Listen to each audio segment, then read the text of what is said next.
한참이 지나서 결국에는 그들이 불평한 말대로 되기는 했지만 하나님은 그들의 후손 출애굽 2세대를 다시금 말씀으로 가르치시며 약속하신 땅을 정말로 이스라엘에게 주셨습니다. 그러나 안타깝게도 약속의 땅에 들어간 이후에도 이스라엘은 왕이신 하나님을 외면하고 자신들을 다스릴 인간 왕을 구했습니다.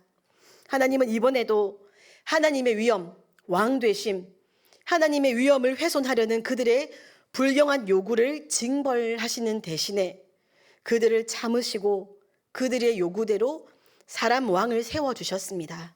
그리고 다윗의 후손을 통해 이스라엘을 위한 구주를 준비하셨습니다. 하나님은 사람들의 죄악에 정죄나 심판으로 즉각 대응하지 않으셨습니다. 즉각 대응하셨다면 지금 이 순간에도 예배의 자리에 나온 우리 모두도 먼저 해야 할 회개 없이 당당하고 자신만만하게 하나님 앞에 나와 앉아 있으니 여기저기서 사람 죽어나가는 소리가 들릴 것입니다. 하나님께서 만약 우리의 죄를 견디지 못하시고 즉각 대응하셨다면 말입니다. 구약의 하나님이 무서운 하나님, 심판하시는 하나님, 징벌하시는 하나님으로 잘못 인식되었으나 실제로 구약에서 드러나는 하나님은 오래 참으시고 인내하시고 품으시며 죄인들을 위한 선한 계획을 준비하시는 분이십니다. 구약 성경은 하나님께서 인내하시고 변함없이 우리를 사랑하신다는 내용을 보여주는 책입니다. 하나님은 자신의 공의로우심을 행사하시기 이전에 사랑을 훨씬 더 많이 보여주셨습니다. 구약 성경을 한번 읽어보십시오. 하나님이 심판하신 것이 많은지, 사랑하셔서 용서해 주시고 참으신 것이 많은지, 그 세월이 얼마나 긴지 하나님의 사랑을 보지 않을 수가 없는 것이 구약 성경입니다. 이와 같은 하나님의 사랑과 인내가 없었다면 어떤 죄인도 어떤 인간도 구원을 기대할 수 없습니다. 그래서 죄인을 향한 하나님의 인내하심, 그것이야말로 진정한 복음입니다. 아담과 하와가 범죄했을 때도, 가인이 동생을 죽이며 범죄했을 때도, 노아 시대 사람들이 범죄했을 때도, 바벨탑을 쌓으며 범죄했을 때도, 아브라함이 어떤 죄를 지었든지 아브라함의 어떠함과 상관없이 야곱의 교활함을 변화시키시면서 요셉을 향한 시기의 눈총들 속에서도, 모세의 인간적인 의분과 열등감 속에서도, 광야에서의 불순종 속에서도, 가나안 땅에서 보인 반복적인 배신, 하나님을 보지 않고 인간왕을 구하였던 그들의 미련한 욕구 속에서도 하나님은 우리를 향한 구원의 계획을 포기하지 않으시고 구원을 이루시고자 아주 오래 기다려 주셨습니다. 하나님은 이스라엘을 선택하시고 그들을 통해 예수님이 탄생하시기까지 엄청난 인내와 아픔의 시간을 견디셨습니다. 하나님의 백성인 이스라엘은 끝없이 하나님을 배반했으나 하나님은 구원시켜야겠다, 저들을 구원해야겠다 하는 하나님의 약속대로 하나님의 뜻을 이루시기 위하여서 결국은 자신의 아들 예수 그리스도를 사람의 모양으로 이 땅에 태어나게 하시고 구원의 역사를 이루어 가셨습니다. 공의롭지도 않은 인간들이 공의를 부르짖는 것을 보면 공의롭지 못한 것을 못 견디는 것처럼 울며 불며 모여서 시끄럽게 하고 어렵게 만드는 그런 것들을 보면 그들의 외침에는 마음이 동하지 않습니다. 그들이 부르짖는 공의는 자신의 편에 서는 의롭다 여길지 모르겠지만 자신이 아닌 다른 한편에는 폭력이고 공격이고 불공정입니다. 세상에 어떤 사람에게 공의가 있겠습니까?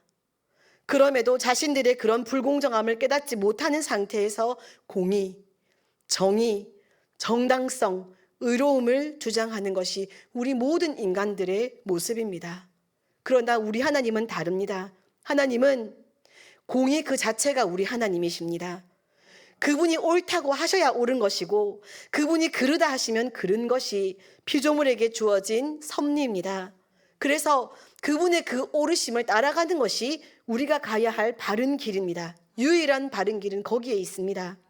이렇게 공의로우신 분께서 죄와 배신과 불신과 교만함 앞에서 그 모든 공의로우신 심판을 늦추시며 사랑으로 인내하신 것은 우리가 가장 깊이, 가장 먼저 고백해야 할 은혜입니다. 세상에서는 찾아볼 수 없는 공의이고 세상에서는 경험할 수 없는 사랑이기 때문에 그렇습니다. 아무도 우리에게 줄 수 없는 은혜를 하나님께서 우리에게 주셨습니다. 그래서 우리가 누군가에게 복음을 전한다면 가장 먼저 전해야 할 것은 우리 하나님이 얼마나 사랑이신지, 얼마나 오래 우리를 참아주셨는지, 나 같은 사람도 밉다 하지 않으시고 참아주신 하나님을 전해야 합니다. 두 번째로 바울 사도는 예수님을 대속의 제물로 보내주신 것을 전했습니다. 하나님은 죄인들과 죄로 인해 오염된 세상을 깊이 참으시는 중에 이 땅을 위해 예수님을 구주로 보내주셨습니다. 이것이 복음의 둘째 핵심입니다. 하나님은 죄인들이 예수님을 힘입어 죄의 사함을 받게 해주셨습니다. 하나님은 당신께서 사랑하시는 죄인들이 스스로 자신의 죄를 해결할 수 없다는 것을 잘 아셨습니다. 그럼에도 당신의 본성은 공의로우십니다. 죄인을 사랑하지만 그들에게는 답이 없고 하나님 당신은 의로우시니 어쩌면 좋겠습니까? 하나님이 사랑하시는 존재는 죄인이고 그 죄인은 스스로 벗어날 길이 없고 하나님은 사랑이시면서 공의로우시니 이 일을 어쩌면 좋겠습니까? 그래서 죄인들의 죄를 직접 처벌하고 다스리시는 대신에 죄 없으신 아들 예수님을 십자가 위에서 못 박으셨습니다. 그래서 마가는 예수님께서 이 땅에 오신 이유를 이렇게 설명했습니다. 인자가 온 것은 섬김을 받으려 함이 아니라 도리어 섬기려 하고 자기 목숨을 많은 사람의 대속물로 주려 함이니라. 아멘. 누구도 자신이 저지른 죄를 스스로 해결하여 하나님의 공의로우신 진노와 심판에서 벗어날 수 없습니다. 사람은 죄 없는 누군가가 자신을 대신하여 죽어주지 않으면 자신의 죄에서 벗어날 길이 없습니다. 이제 그만해야지 아무리 결단해도 당장에 또 죄된 마음을 가지고 죄된 생각에 붙잡혀서 내가 지금 죄를 짓고 있는 것인지 알면서도 벗어날 수가 없는 것이 우리 모두의 부족입니다. 하여서 하나님은 죄가 없으신 예수님을 대속물로 받으시고 우리 모두의 죄를 사해 주셨습니다. 예수님은 겉으로 보기에는 자신의 의지, 힘, 능력이 없어서 사람들의 손에 붙잡혀 십자가에 못 박혀 죽으신 것 같지만 그분의 죽음은 죄인을 구원하시기 위한 예수님의 자발적인 죽음이자 하나님의 구원 계획에 대한 자발적인 순종이었습니다. 그분의 능력으로, 예수님은 자신의 능력으로 자신이 죽임 당할 것을 허락해 주신 것입니다. 제가 말씀 몇 구절만 읽어드리겠습니다. 요한일서 4장 9절입니다. 하나님의 사랑이 우리에게 이렇게 나타난 바 되었으니 하나님이 자기의 독생자를 세상에 보내심은 그로 말미암아 우리를 살리려 하심이라. 로마서 5장 8절입니다. 우리가 아직 죄인 되었을 때에 그리스도께서 우리를 위하여 죽으심으로 하나님께서 우리에 대한 자기의 사랑을 확증하셨느니라. 빌립보서 2장 6절에서 8절까지 말씀입니다. 그는 근본 하나님의 본체시나 하나님과 동등됨을 취할 것으로 여기지 아니하시고 오히려 자기를 비워 종의 형체를 가지사 사람들과 같이 되셨고 사람의 모양으로 나타나사 자기를 낮추시고 죽기까지 복종하셨으니 곧 십자가에 죽으심이라. 아멘. 예수님은 스스로 죽어서 우리를 살리셨습니다. 우리의 생명은 예수 그리스도의 자발적인 죽음 덕분에 우리에게 주어진 것입니다. 우리는 꿈도 꿔보지 않은 생명을 예수님께서 자발적으로 순종하시고 죽어주심으로 우리에게 주신 것입니다. 이것을 나를 위한 십자가의 죽음으로 받아들이시기 바랍니다. 그리고 이것을 듣고 받아들일 수 있도록 전하시는 우리 성도님들이 되시기 바랍니다. 세 번째로 바울 사도는 하나님께서 예수님을 부활의 주님이 되게 하신 것을 전했습니다. 겉보기에는 예수님이 대제사장들과 빌라도에 의해 죽임을 당하신 것으로 보였지만 이미 예수님은 자신이 죄인들을 위한 대속물로 죽임당할 것을 예언하셨습니다. 제자들이 세상을 구원할 메시아가 사람에 의해 죽임당할 것이라는 이런 기이한 이야기를 어떻게 믿을 수 있었겠습니까? 메시아는 구원자입니다. 이스라엘에게 있어서 메시아는 초인간적, 평범한 인간이 아닌 인간을 초월한 예지를 가지고 이스라엘을 통치하시는 왕이 메시아입니다.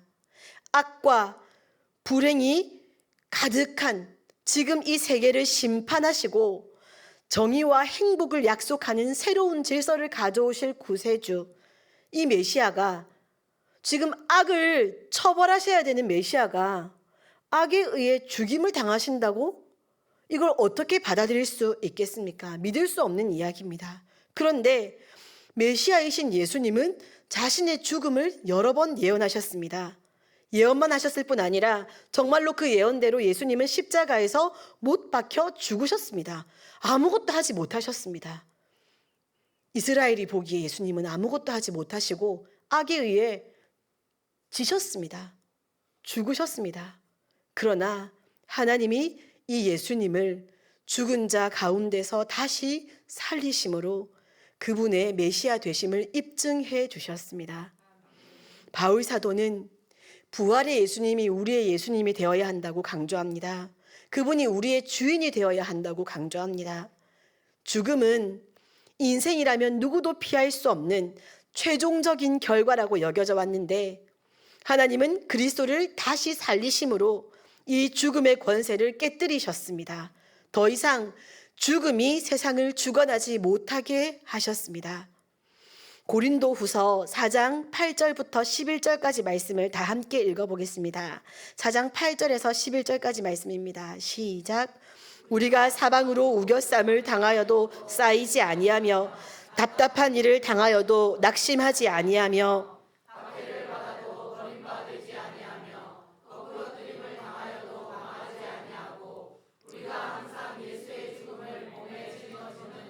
예수의 생명이 또한 우리 몸에 나타나게 하려 함이라. 우리 살아있는 자가 항상 예수를 위하여 죽음에 넘겨짐은 예수의 생명이 또한 우리 죽을 육체에 나타나게 하려 함이라. 아멘. 로마서 8장 11절 말씀은 제가 읽어드리겠습니다. 예수를 죽은 자 가운데서 살리신 이의 영이 너희 안에 거하시면 그리스도 예수를 죽은 자 가운데서 살리신 이가 너희 안에 거하시는 그의 영으로 말미암아 너희 죽을 몸도 살리시리라. 아멘. 하나님은 예수님을 죽은 자 가운데서 살리신 성령을 통해 우리 죽을 몸도 살려주실 것입니다. 이것이 복음의 핵심입니다. 단순히 우리가 죄의 사함을 받았다, 죄 용서함을 받았다, 그것뿐만 아니라 하나님의 영을 통해 예수님께서 죽음을 이기시고 부활하신 것처럼 우리도 다시금 부활하게 될 것입니다. 그러니 하나님의 뜻과 말씀을 지키기 위해 죽으라고 하시는 것입니다. 내가 살려줄 것이니 죽으라고 하시는 것입니다. 죽을 것처럼 우겨쌈을 당하고 괴롭힘을 당하고 핍박을 받고 미움을 받아도 그렇게 죽으랍니다. 우리 예수님이 그렇게 죽으셨지만 하나님께서 그분을 다시 살리신 것처럼 똑같은 방식으로 하나님의 말씀을 위해, 하나님의 뜻을 위해, 하나님의 섭리 때문에 고스란히 당하고 죽어버리는 우리에게 다시금 성령으로 말미암아 부활하게 하신다고 하나님께서 말씀해 주시고 계시는 것입니다. 하여서 이 땅에 보이는 것, 내 삶의 현장, 나의 처지, 세상이 주장하고 자랑하고 인정하는 것에 우리의 미래가 달려있지 않음을 믿음으로 고백해야 합니다. 그 너머의 것, 이미 예정되어 있는 삶, 예수님께서 부활하심으로 보여주신 그것을 보고 달려가는 우리 모두가 되어야 합니다. 그곳이 우리가 가야 할 길이고 그것이 우리가 살도록 운명지어진 삶입니다. 그 외의 것은 100만 사람이 추구하는 것이라 할지라도 그야말로 귓등으로 듣는 지혜로움이 우리 모두에게 있어야겠습니다. 나는 천국을 향해 달려가고 있다.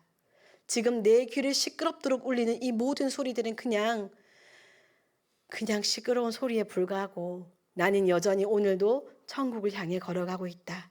그런 마음으로 살아야 하고 이것을 전하는 것이 참된 복음을 전하는 것입니다. 말씀 마무리하겠습니다. 바울 사도가 전한 복음이 어떻습니까, 여러분? 신박합니까? 새롭고 놀랍고 처음으로 들어본 이야기입니까? 아니지요. 혹시라도 오늘 설교를 들으시면서 이미 다 알고 있는 설교인데 차 목사님 이 설교 지금 몇 번 한 것 같은데 왜 그러냐면요. 사도행전에서 스데반 집사님도 이 설교를 했거든요. 베드로 사도도 이 설교를 했기 때문에 차 목사님이 저 설교한 것 같은데 라고 느껴지시는 이유는 스데반 집사가 설교했던 내용, 베드로 사도가 설교했던 내용, 그것을 오늘 사도 바울이 또 설교하고 있기 때문에 제가 또 여러분에게 이 말씀을 가지고 설교를 하는 것입니다.